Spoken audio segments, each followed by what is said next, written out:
This might sound a bit contradictory, but I really need to ask. So between a skinny person and a lean person, and of course, somebody who's a bit bigger sized, who would get drunker first? Okay, yeah, no, it is.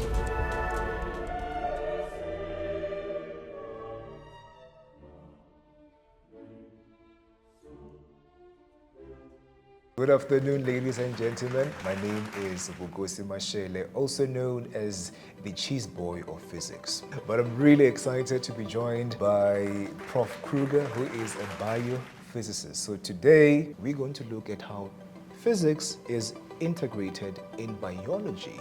Prof, how are you? Oh, I'm very well, thank you.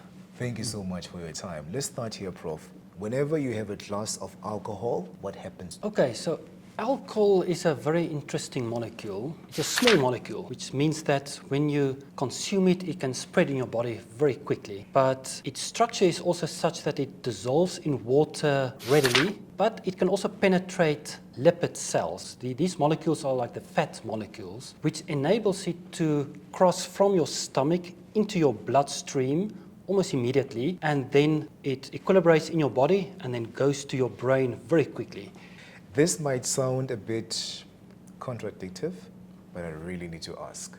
So between a skinny person and a lean person, and of course, somebody who's a bit bigger sized, who would get drunker first? The bigger person, because again of the fact that alcohol dissolves in water and that the lipids, they reduce the overall amount of water per kilogram in your body. If you have comparatively more fat in your body, or lipids, that's a scientific word, then it means that the concentration of alcohol in the water of your body is going to be higher, and that will cause you to get drunk quickly.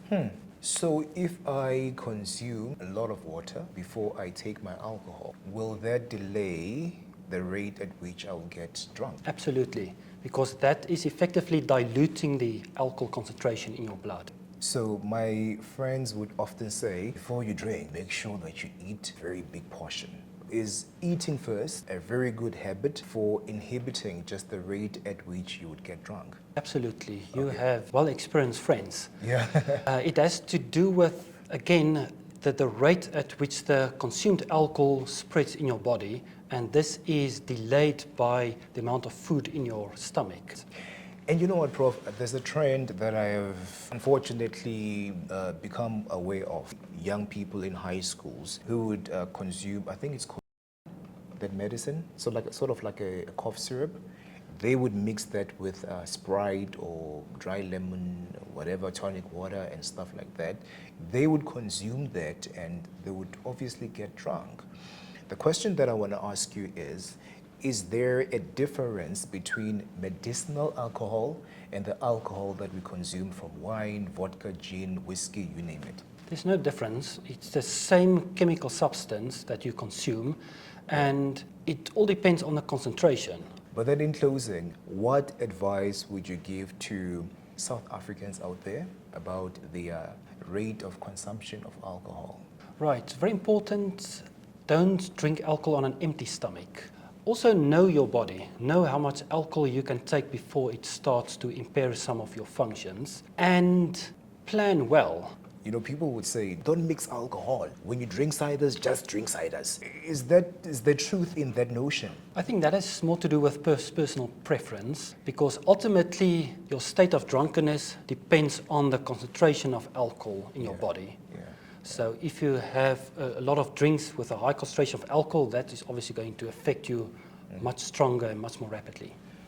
And, Prof, I need to ask this because they would kill me at home if I don't. When you buy, let's say, a bottle of wine, 750 ml, right, the concentration or the volume of alcohol could be, let's say, 14% or even 12%. So whenever you have a glass of wine, are you consuming 14% volume of alcohol or just a fragment of the total concentration or volume of the alcohol in the entire bottle? Okay, well, the way we define concentration is per the amount of volume you are consuming, but the concentration stays the same whether you consume only 100 milliliter or whether you consume the whole bottle. the concentration is going to be the same. Concentration of alcohol in a drink, that stays the same, but Okay. the volume increases, and that is going to affect you more and more. Prof, thank you so much for your time. This has been really eye-opening, and I believe that the viewers would have learned so much. But most importantly, please don't forget to get your latest copy of the PC magazine by the South African Institute of Physics. My name is Bukosi Mashele. Until the next one, have a fantastic, lovely, mirthful, festive holiday.